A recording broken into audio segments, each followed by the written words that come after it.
Rusty's driver stopped to check the bridge. "There are cracks in the supports," he said.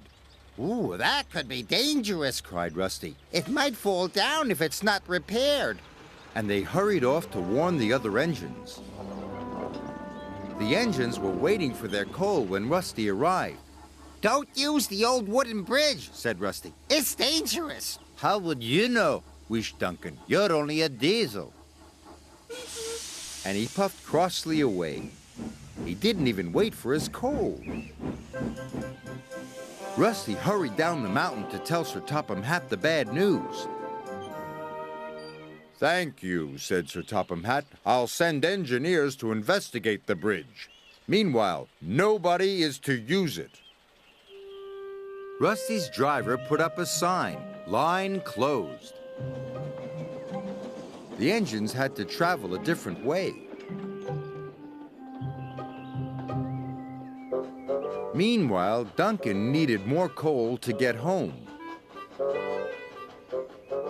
But when he arrived at the coal bunker, it was empty. "Bother! I won't get home without more coal. Where's the nearest bunker?" "On the other side of the old wooden bridge. But you can't cross. Rusty says it's not safe." Rusty always makes things sound worse than they are. "I'm sure one trip across the old wooden bridge won't hurt," added his driver.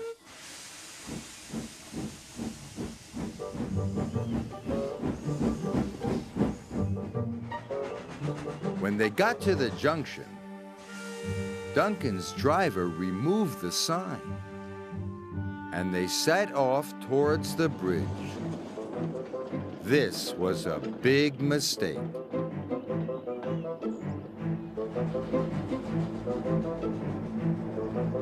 Suddenly, Duncan hissed to a halt.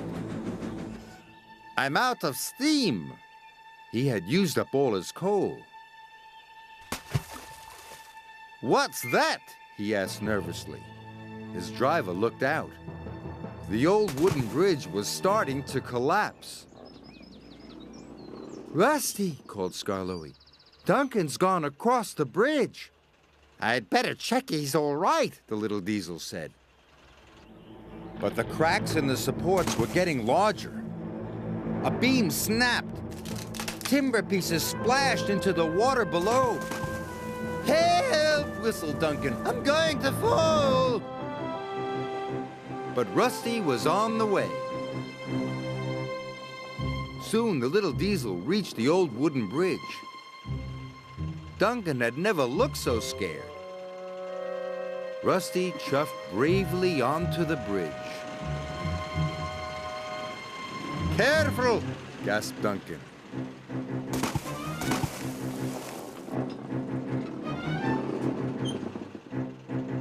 Soon they were coupled up. "Hold on," said Rusty. "Woo!" shouted Duncan. The little diesel pulled him off the bridge, just in time. "Don't use the old wooden bridge," said Rusty. "It's dangerous." Sir Topham Hatt was cross with Duncan. "That was very irresponsible." "Yes, sir. Sorry, sir. And Rusty, you were very brave." "Oh, thanks."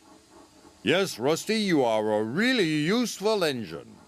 "Thank you, sir." Rusty felt very reliable, too.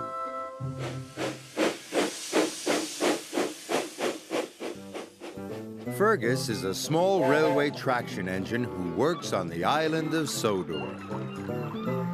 One day, he was on his way to the quarry. He had a special job to do for Sir Topham Hatt. "Hello," whistled Thomas. "Where are you going?" "To the quarry," Fergus chuffed happily. "Watch out for Bill and Ben, the twins," said Thomas. "They love to make mischief." "I won't let young rascals rattle me." "You don't know the twins like I do," warned Thomas. Fergus arrived at the quarry.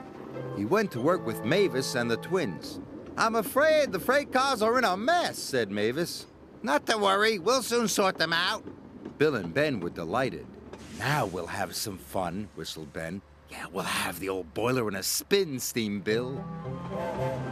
Fergus liked helping Mavis, but he didn't like the way the twins were behaving one bit. Bill banged his freight cars hard. Some rocks fell onto the track. Do it right! Fergus ordered. Bill didn't like being ordered about by a traction engine. Don't interfere! He snapped back. Then Ben pushed his freight cars to block the line. Fergus was stuck. Out of my way! Steamed Fergus. But Ben just grinned. The next day, the men were blasting rock. Wait for the all clear signal, Fergus called to Bill and Ben. Do it right! There he goes again, puffed Bill. Do it right! From morning till night! Keep your funnel out of our quarry, huffed Ben.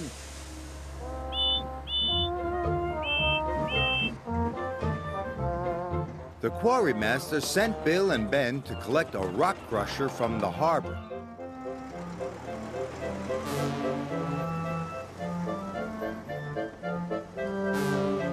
Fergus was left in peace with Mavis. The twins were still thinking about Fergus.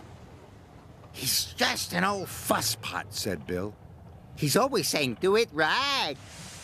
Well, the next thing he tells us to do, wheezed Bill, we'll do it wrong. They laughed. Bill and Ben steamed back to the quarry.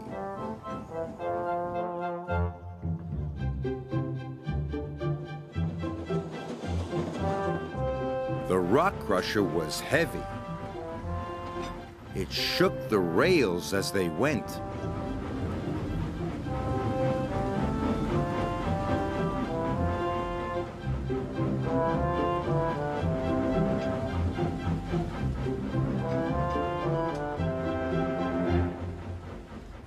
The blasting has made that rock face unsafe, warned Fergus. Don't go near it. Do it right. But the twins took no notice of Fergus and were very naughty. As roughly as they could, they rattled the load towards the cliff.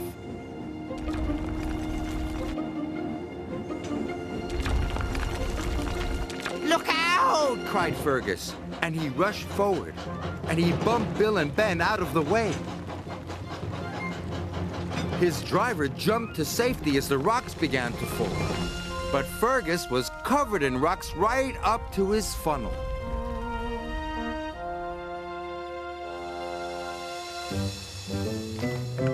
It took a long time to dig him out. And no one worked harder to help than Bill and Ben.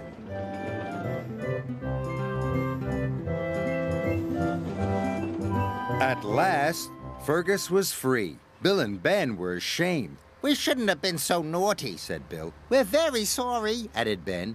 Good, smiled Fergus. From now on, we can all do it right together.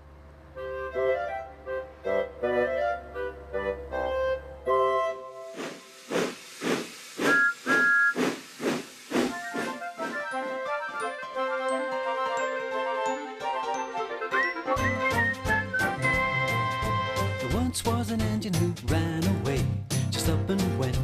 Ran away, stacked up his tender and headed on the line. Toot toot, farewell, goodbye. He overheard the wicked old diesel say he was heading for the scrapyard any day. He didn't want to wait for the fateful days, so the little old engine ran away. He huffed and he puffed, his wheels started turning. He chuffed and he chuffed as if a firebox was burning. He slipped his brake, let his whistle fly. Toot toot.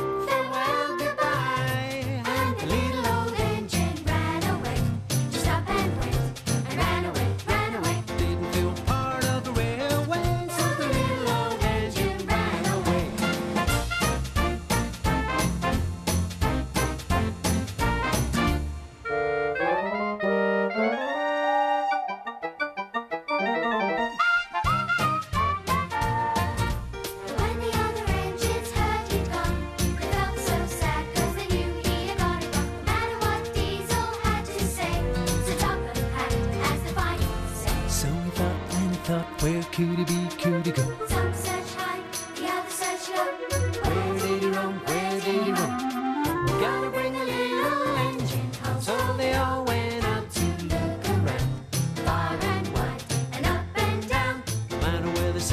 one seemed to know. Where did the little old engine go?